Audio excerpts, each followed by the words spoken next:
Thank you for listening to We Have Ways of Making You Talk. Sign up to our Patreon to receive bonus content, live streams, and our weekly newsletter with money off books and museum visits as well, plus early access to all live show tickets. That's patreon.com/wehaveways. This is Wendy from Science Versus.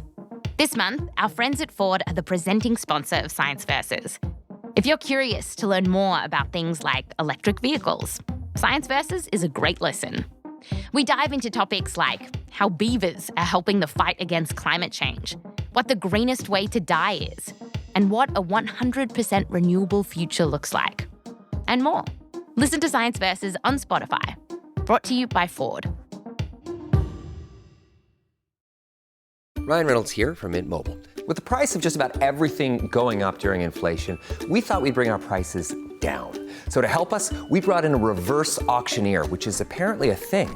Mint Mobile Unlimited Premium Wireless. How to get 30, 30, bit to get 30, bit to get 20, 20, 20, bit to get 20, 20, bit to get 15, 15, 15, 15, just $15 a month? Sold! Give it a try at mintmobile.com/switch. $45 upfront payment equivalent to $15 per month. New customers on first 3-month plan only. Taxes and fees extra. Speed slower above 40 gigabytes. See detail.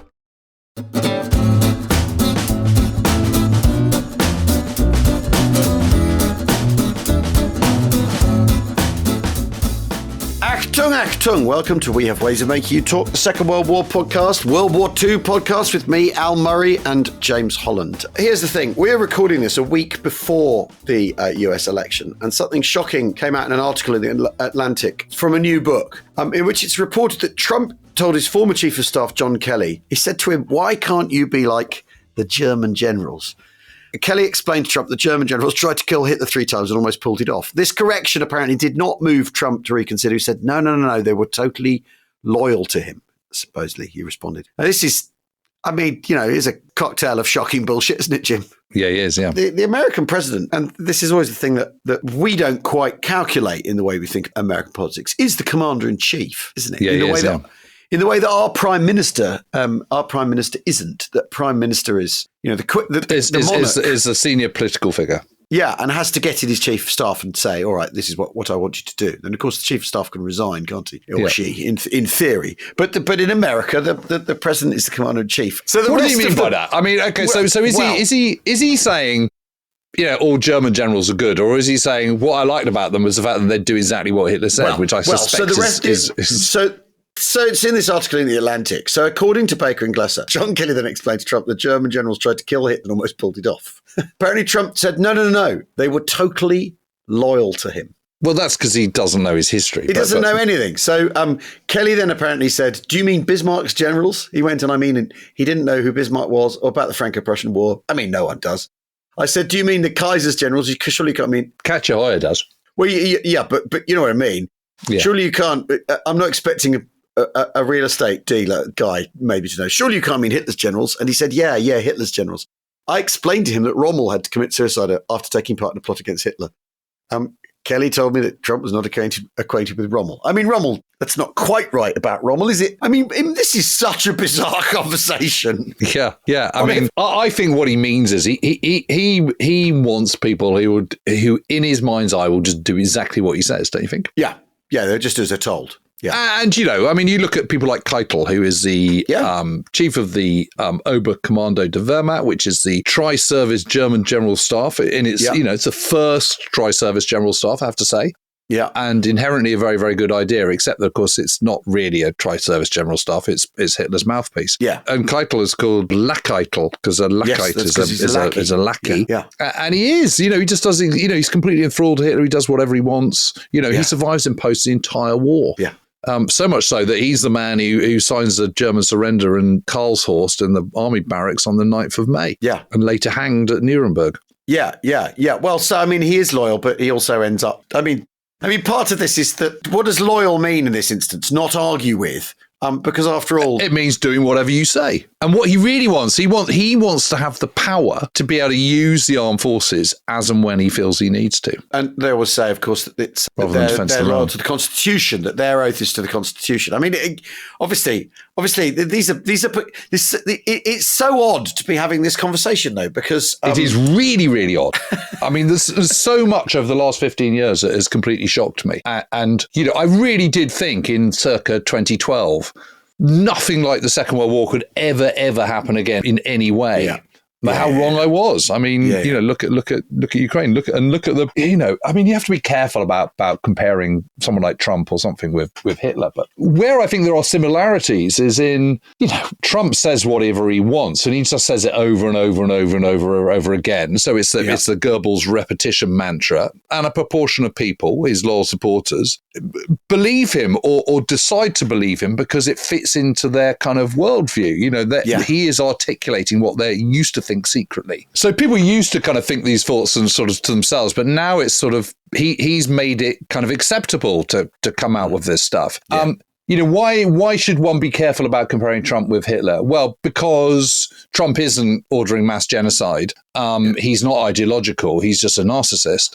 So there are differences. But I think what there are is that there's patterns of response to the rhetoric that he's coming out with. And I think that's where the comparisons are interesting. I also think there's a valid one in because he's unideological, people are filling in the gaps for him. They're doing that, filling in the blanks and figuring out what they think he wants. Yeah, because he doesn't care about Project 2025 or whatever. Doesn't seem to care about anything particularly apart from getting back into power and then doing what he wants. But he doesn't seem to know what he wants either. But that's the point, though, is there's the vacuum, is people thinking, well, he wants this. This is the tone he's after. I mean, we've said this already, that you have to be careful about the comparison. One of the reasons you've got to be careful about the comparison is that American presidents are routinely called fascist by people on the left. They're routinely compared.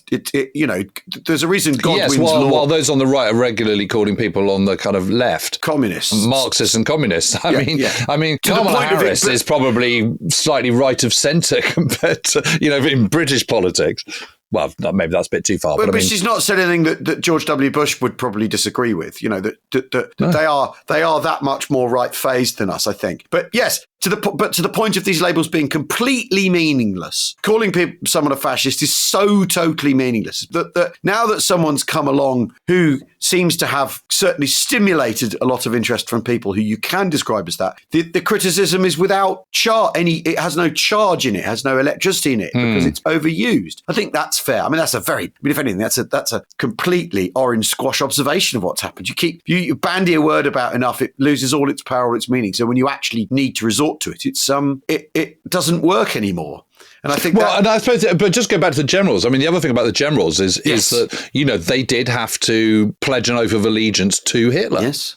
They did. And that was the whole thing about Kesselring in Italy and kind of refusing, I can't disagree with what Hitler says because I made an oath to him and my soldier's oath is incredibly important to me. It's like, well done. I mean... Yeah.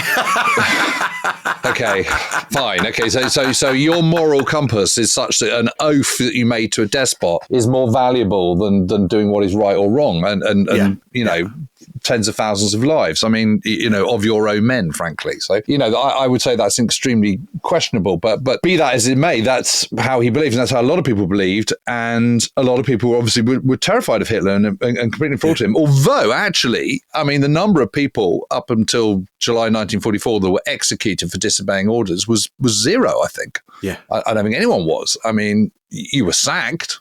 Yeah. But, doesn't sound like that bad a deal because, Hitler would have already paid you huge amounts of money and bonuses and what have you. I mean, if you're von Bock, you just go back to your country estate in, I don't know, Brandenburg and just go and chill out for the rest of the war. What's not to like? Well, I'm waiting until the phone rings and you're asked back. Which is the other thing. Right. And you can have a bit of time out. I mean, it is not the same as being in the Red Army where, if you disobey orders, you are summarily executed, out of hand. But I think that's what it is with Trump. He hasn't got, he doesn't know what he's talking about. He just thinks it's the discipline. It's the obeying orders thing that's key thing. I mean, as you say, he's never heard of Rommel, which, in the West is by far and away the most famous German general. I mean, if you were to ask anyone in Britain or America or Canada, name me one German general, I would say that 9 times out of 10 they'd say Rommel. Yeah, absolutely, without a shadow of a doubt. I mean, the other thing that goes with this, of course, is when you look at this culture of loyalty, and I used air quotes then for anyone wondering, quote unquote, is that it leads to things like when they're wargaming Barbarossa, what's going to become Barbarossa, and they don't get the result they want, they redo it till they get the result they want. Oh yes, is that amazing? Because Paulus, yeah, Paulus, who's doing the original war planning, and he says, we've completely underestimated this, and they go back and do it again. All right, they go back and do it again, so he has to come back with a war game where they win, and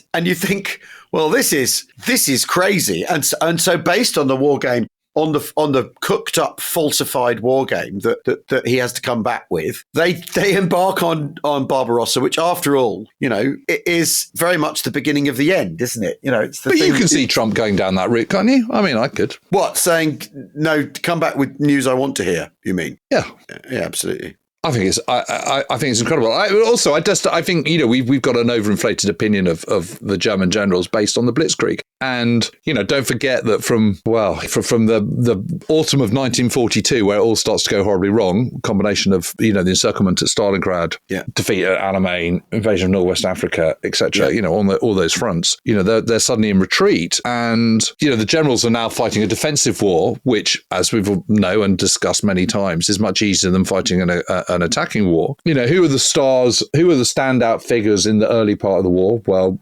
Guderian, obviously, brilliant. But one of the reasons Guderian is brilliant is because he's allowed the freedom to make his own decisions. And yet, Guderian is also the guy who says logistics is the ball and chain of armoured warfare. So he doesn't understand what he's doing at all. He doesn't get it. Yeah, he might be brilliant in the moment or over a 3-week gallop, but he doesn't understand anything beyond that. And his strategic effect is his tactical mastery, but he has no grip on strategy. So, fine. To a point. Exactly. Yes, and actually that really shows when it comes to Barbarossa. And, he's complaining and grumbling that he hasn't got the support he wants, and, he needs diversion of this forces and this forces, and he doesn't realise that everyone else is struggling too. And, and he throws his toys out the pram. But there is that moment, isn't it, where, von Kleist says, I want you to cross the River Meuse here. And he goes, no, I'm going to do it here. Von Kleist is his senior commander, and he just ignores him. And then there's a bit where he's saying, get across the River Meuse and don't go on. And this is the knock and nick, what's it called? Yeah, Klutz and Nick Klerken. Yeah, exactly. All that.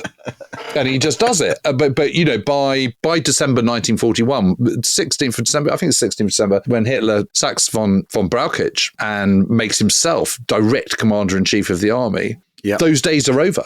The days of Austrag's tactic, for want of a better phrase, mission command, where senior commanders can, on the spot, and any commander on the spot can just make the decision they want based on what they're seeing in front of them and trusted by their experience and training to make those decisions. That's all gone. And I think we still think of German generals through the prism of those early years, the Blitzkrieg years, rather than the long years of decline where, all those Waffen-SS divisions that we're also in awe about, hurtling towards Caen in Normandy, for example. They're all the divisional commanders are street fighters, from the SA and from the SS and beating up commies in Berlin and Munich and stuff. You think of people like Dietrich and people like this. I mean, they've never been to staff college. They've never been to staff college.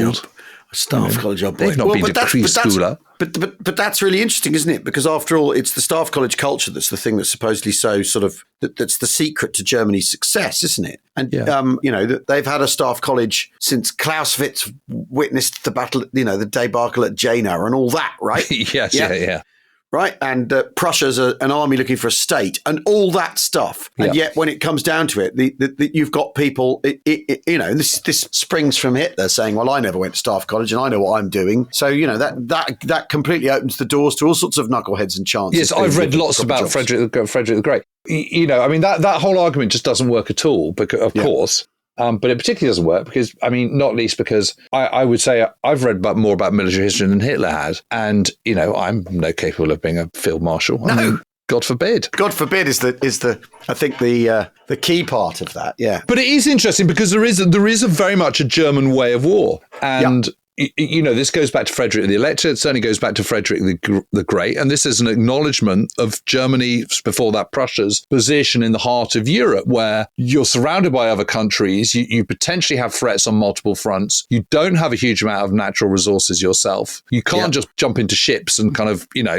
go around the back door or scuttle back across the channel or make a raid on Cadiz or whatever. You can't do any of those things. So, you've got to fight on land and you've got to fight quickly. And so this is how Frederick the Elector and Frederick the Great particularly harnesses this idea of the lightning war, the blitzkrieg, this idea that you attack your enemies very, very quickly. You encircle them in a Kettelschlacht, the cauldron war, and you do it all really quickly and you overwhelm your enemies with a massive punch. It can be a two-fisted, it can be a two-handed punch, but you overwhelm your enemies very quickly and you kind of win before they've had a chance to recover and kind of know what's hit them. And this continues to work extremely successfully for the Prussians in the 1860s, first against Denmark, I think 1864, if I remember rightly, then Austria in 1866, and then in France in 1870. Well, leading to the birth of modern Germany. Yes, and the birth of modern Germany is this sense that actually what we need to come together. We are German-speaking people. We are stronger as one rather than divided by principalities and all the politicking that goes with that. Let's do that, and then we can dominate Europe. We can dominate Central Europe, and we can continue to hone this military technique of high military excellence, of high engineering excellence, and high production excellence.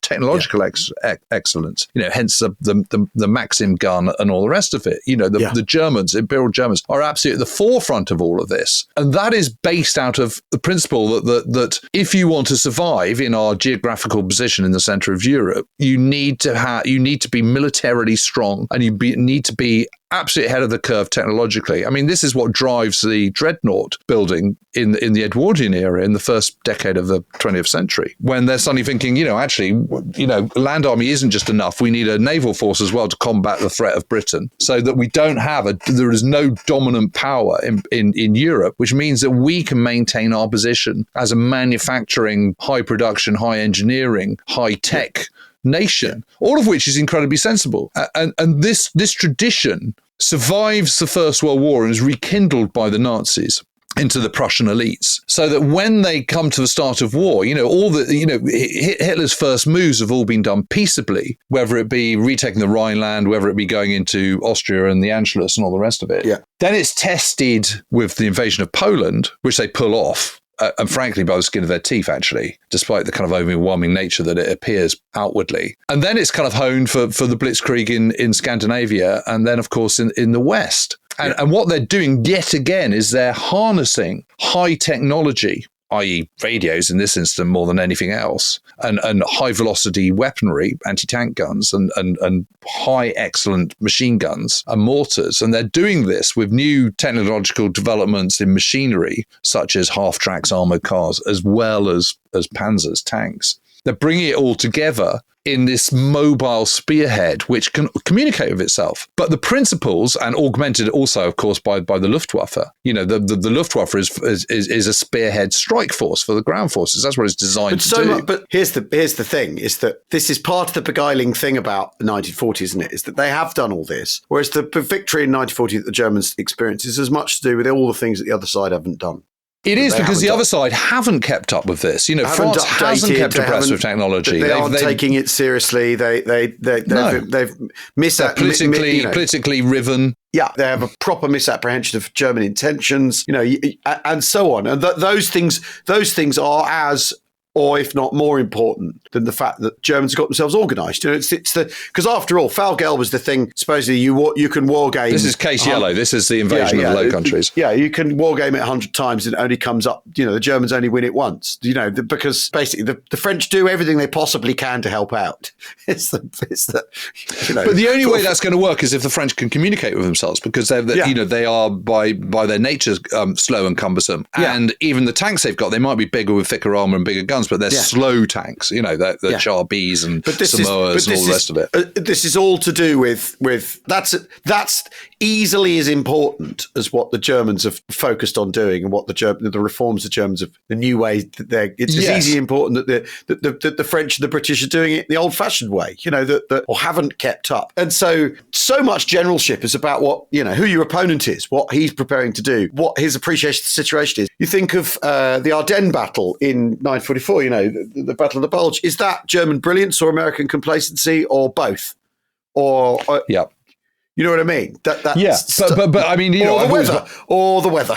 Yeah. Well, don't ever forget the weather, particularly in the 1940s. Exactly where the weather gets a casting vote very often. Not just a vote. We talk about the enemy getting a vote anyway.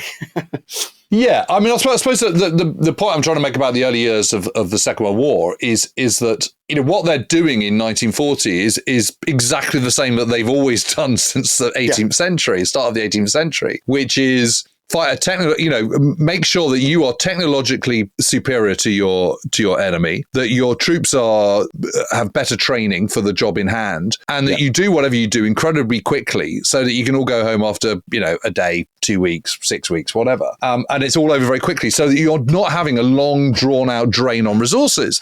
And if ever this need was proved, it was in the First World War, where they didn't win in August 1914, and it went on till 1918, and they lost horrifically. And with untold misery and awful consequences for the German people. The whole point about 1940 and 1939, 1940 is to avoid that. But what they're doing by doing that is there's nothing original about blitzkrieg as a concept. The originality comes in the harnessing of air power, Stuka dive bombers, Messerschmitts, all the rest of it, and radio technology with the weaponry of the day, and that's the change. That's the difference. But the principle is exactly the same, and part of that principle is the ability of German commanders to be able to make the decisions on the spot and to trust in their excellent training, which has been maintained under the Nazis. And that's the thing. But when we're thinking about Germans and we're thinking about German generals, it is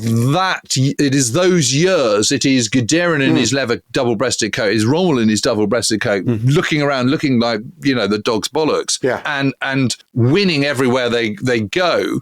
That is the defining image and defining sentiment of German generalship, rather than the completely awful generalship for the most part, which is what they're saddled with by the end of the war. Yeah. And but also, if we're going to look at the message for today, if that's because after all, we are actually having to do the thing we never do, which is frame this directly in terms of today. You could say the thing to look at is your own, look at the complacency on the Allied side that led to that victory. That's actually the thing that maybe people should be scratching their heads about a bit more, rather than the phantoms of blitzkrieg. You need to look to our own situation and our own preparedness, because the world's a terrifying place at the moment. Yeah. Put it that way. Well, let's take a break and then let's deal with that, because I've got thoughts on that as well. Of course. We'll be back in a second.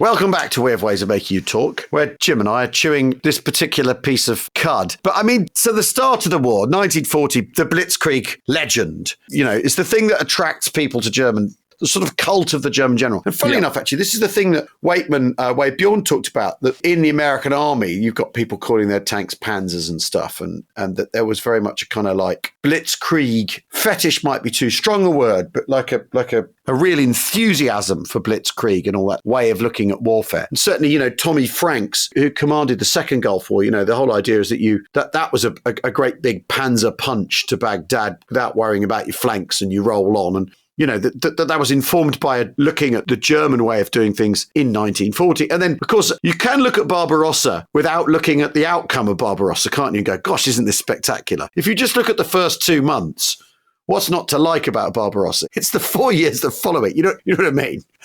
Well, yes. I mean, it's there are some. There are some exceptional commanders as people who are sort of, incredibly inspiring, charismatic, tactically astute, operationally very strong, strategically get the whole picture. Although the strategy thing again is really difficult because the strategy is Hitler's strategy and it's not anyone else's strategy. So you're not really required as a German commander to have a strategic understanding. Yeah. That's not quite the same in the Blitzkrieg years. I mean, Franz Holder and von Brauch and stuff, and Franz Holder particularly, I mean, they completely understand the strategic challenge and are coming up with solutions rather than Hitler coming up with solutions. But that obviously changes as time goes on, and particularly, as we were mentioning earlier on, once he becomes commander-in-chief of the German army in December 1941. So it's difficult. But I mean, by the end of the war, I mean, you've got some very, very dodgy people in charge. I mean, probably one of the worst is Ferdinand Schörner. He's a field marshal. I mean, admittedly, he doesn't get appointed field marshal until the 5th of April 1945, and that's because he's kind of one of the last men standing. But I mean, he's just an appalling, despicable character with barely a brain between his head. I mean, this is a guy who was passing through Berlin and saw a whole bunch of, I think it was artillery troop just moving up to the front line, and they just paused to kind of, feed the horses or something. And he said, "Why aren't you the front line and order them all to be executed?" And when it came to it, he bugged out of Berlin, didn't he? He got on a plane and of course, went off to freedom. That's what they all do. It's just a horrible, horrible people. And sort of completely talentless. And a lot of these Waffen SS guys, again, they're not much cop either. I mean, Bittrick's okay, but I mean, they're not. They're very good at ordering men into the breach and getting people together. I mean, one of the things I would say about all these people, whether it's Kessering or Bittrick or whoever, what they are extremely proficient at is organising disparate units of ill-trained people into a kind of vaguely congealed whole in very quick order. But why have they got good at that? Because they keep having to do it because they're having to do it a lot, and because these guys will do exactly what they say. But to get back to the point we were making at the end of the first half, which it was complacency from the Western Allies. I mean, I find it really, really disturbing. I mean, the height of the Cold War, we're spending 5.5% on GDP. We've got an army of 350,000, something like that. Yeah. Or maybe it's 250,000 with 100,000 auxiliaries. I can't remember. But it's several 100,000 men. You've got loads of regional battalions, county regiments. You've got a strong tank force. You've got a very strong air force. You've got a weakening navy, but it's still okay. All of that is gone since 1992. Yeah. But, is Britain less imperiled now than we were in the mid 1980s? I would argue no. Yeah. Not right now. I think we're in a pretty dangerous situation and facing an existential threat. And the point about, sorry, just as a sec, but the point about Germany stealing a march on Britain and the West in the 1930s, yes, to a point, but Britain was still the leading manufacturer of armaments in the early 1930s and was still rearming in the late 1930s, bringing the navy up to speed. And let's not forget, it was the world's largest navy and creating a burgeoning empire in the world and the world's only air defense system, coordinated air defense system. So it's not like we're sitting there doing nothing. The point is that the army was very small, but that didn't matter because we have France. The problem is suddenly you find yourself at ground zero in June 1940 because your army's scuttled back across the channel. You've left all your kit behind. You haven't got anything. You haven't got enough tanks. You haven't got enough guns. You haven't got enough anything. Yeah. You've got the Germans sort of bearing down, super confident. But what you do have is you've got your air defense system and you've got the world's largest navy. If anything goes wrong to us today, we haven't got anything. And we haven't got an empire on which to call upon and get all the resources and manpower and global reach to be able to kind of sort it out in quick order. And so on. Also, I mean, I also think... And we haven't got the leadership. Well,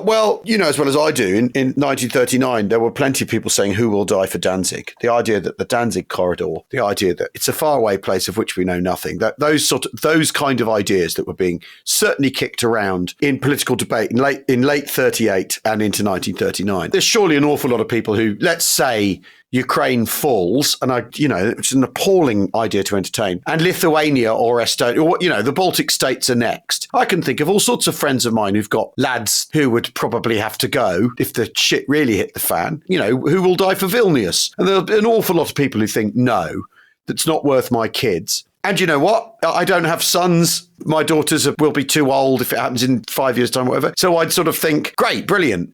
I don't have to face that moral conundrum, that choice. Because, in an international world, where do your interests end? In a world of global trade, where do your interests end? Where is the edge of the world in those terms? And after the Second World War, British governments basically went, well, nothing east of Suez. The Blair government reversed that, of course, by getting involved in Iraq and Afghanistan, and then finally were extricated from that, kind of a decade ago. But still, to talking to friends who say, well, I don't, my sons aren't going to go and fight for that. Why should they? And you sort of think, well, hang on a minute. NATO is pinned on the idea that ours will.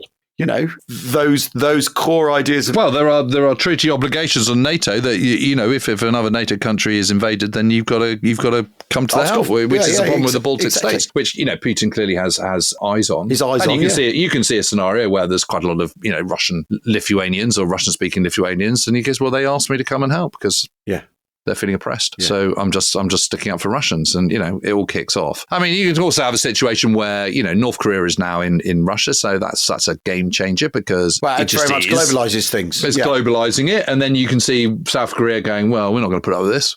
So that kicks off. Or you can see something in a scenario where Ukraine does fall, the West haven't stood up to it. China goes, okay, right, now's the time for Taiwan. That's a bottom line for America as it stands, but is it? Depends on who's in with the new administration, et cetera, et cetera. You can see a situation where 5 to 7 years, we got a dramatic escalation, because also escalations to war is all about normalizing something as well. The war in Ukraine has suddenly meant war in Europe is normalized again. It's something that people can still get their head around. It's not so shocking anymore, and we're seeing all that footage from there. So you can just see how these things escalate. You hope they're not going to, but you can see how they do. One thing leads to another thing leads to another thing. Yeah. It's that constant sort of going down the path of meeting the term. But the way to prevent that is to make potential enemies go, I don't really want to take these people on. But you could. That's surely what, if you're a policy wonk, you're thinking, well, that's what Trident's for. Well, the problem with Trident is that if you've got someone hovering, the commander of the submarine hovering over the red button, you've already lost. Yeah.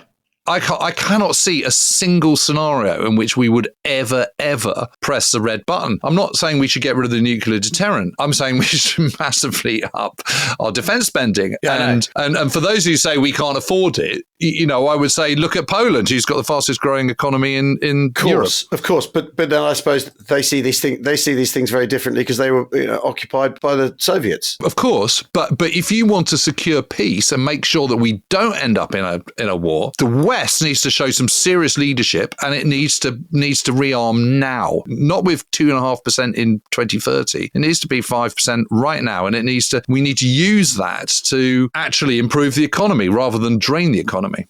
Yeah. The two things aren't mutually incompatible. But, how do you persuade a nation to get behind that? Well, you have to up the rhetoric. Jim, just imagine the practicality if the Ministry of Defence needs to have 600 tanks by the end of next year. Well, they won't do it unless they change massively their procurement process and the ability of people to make decisions on the spot. Because one of the things that's happened in this litigation rule-based society that we now live in is that no one is prepared to put their signature on something because it might come back and haunt them, and suddenly they're being done for industrial manslaughter or something. Well, exactly. So we have to change, and we're prepping up for this series on the Blitz. A lot of rules get changed very, very quickly once that kicks in, because the pre-war provisions aren't sufficient, and they have to just change everything. But it's the feel of the feeling of an ocean liner, isn't it? And a culture that anyone listening at the MOD, hello, why not sponsor the podcast? And we'll say nice things about you. No, seriously. But also, where Britain and the United States were very fortunate, I think, and to a lesser extent Canada as well with Mackenzie King, is that you've got war leaders who have immense geopolitical understanding and have the courage of their convictions and the ability to make really, really strong decisions backed by clear vision and understanding of how the world works. And that enables Roosevelt in the summer of 1940 to do this massive political volte-face and go from isolationism to, demanding 50,000 aircraft a year. They start the war with 74 fighter planes and, an army of 189,000. By 1945, there's 16 million in uniform. I mean, that's going some in that time. And the same with Churchill. Yeah. Churchill understands that global picture, and he's got the vision and the oratory and the leadership to be able to drive people forward, and to get a nation to kind of corral behind that vision. Where is that in Europe at the moment? Macron did a little kind of try to be the hard man and do up the rhetoric. At the moment, we're poking the Russian bear and talking the talk, but we can't back it up with anything because the larder's bare and we've got no plans to replace it. Well, there we are, ladies and gentlemen. You're listening to The Rest is Geopolitics with me. Well, actually, that's about the most political we've ever been. I know, it's extraordinary, isn't it? But, I think, I'm happy to be slammed down, but that's how I see it at the moment. I mean, I was at a conference the other day where a former chief of the defence staff in Britain said, we are in the foothills of World War III. Yeah, but you know what? So what were you saying when you were the chief of the defence staff? It's all very well them saying it now, once they're out the gig. This is the thing I sometimes think, well done for identifying the problem now you're no longer able to do anything about it. Very often you see former very high up people go, oh, it's ghastly business dealing with the MOD or whatever it is they're complaining about. You think, well, I assume what you're trying to tell us is that when you were in that job, you were making a tremendous fuss and kicking back against it and everything. But or were nowhere. you... No, I think that, to be fair to them, I think they were absolutely saying it. But I think, the heads of the British Armed Forces are politically totally impotent. Yeah. Now, in a way that they weren't in the 1940s. Alan Brooke could say what he wanted to a certain extent and could wield huge amount of influence. Yeah. These guys are nothing. They're figureheads battling against a brick wall of bureaucrats and lack of political will and an inability to do everything. They're absolutely struggling to try and make the best of a really, really total shit show, for want of a better phrase. But once they're out, they're not highbrow. They can say what they like. Well, there we are, ladies and gentlemen. That is everything solved. That's all we need to do. You can sleep easy now. Forget your fears of a major European land war going beyond the borders of Ukraine. North Korea will back down because we're gonna mobilise this population of ours in the United Kingdom. Mobilise the masses. Oh dear. Anyway, thanks very much for listening. I mean, we very rarely talk along these lines. It's interesting to sort of say some of it out loud, isn't it? And it'd be interesting to see what people think, whether they disagree. Because there's as I say, I'm happy to be argued with, and I don't begin to think I've got all the answers. But all I would say is, who's prepared to risk it? Yeah. I mean, isn't it better to play safe? Yeah. I would have thought. Well, yeah, you'd think. Anyway, thanks everyone for listening. I mean, the other night, a few days ago, we did a live cast that was very much like during the pandemic where we would just chew the cud, and that was great fun. And today's been like that, Jim. Yeah, no, it's been nice. It's nice. Well, we're sort of doing all these series and everything, and that's all been great fun and fascinating as well. But it is nice to go back to old school chat, you and me, as though we were in a pub with our pints. Because let's face it, before we started doing this is exactly the conversation we'll be having. But we would have a pint of beer in front of us rather than sat at our desks. Yes. Is this the rest is geopolitics or the rest is industrial military complex? Or is it just we have ways of making you talk? Yeah. Well, or we have ways of making tanks. That's the thing we need. The British. Vive le Shah. Yeah. Well, thanks for listening, everyone. We'll see you very, very soon. You can always subscribe to our Officer Class channel, and everything's then laid out for you in order of subject, or become a Patreon and find out before everyone else when We Have Ways Fest 2025 V for Victory, putting the fun into funf will be. We'll see you soon. Bye-bye. Cheerio.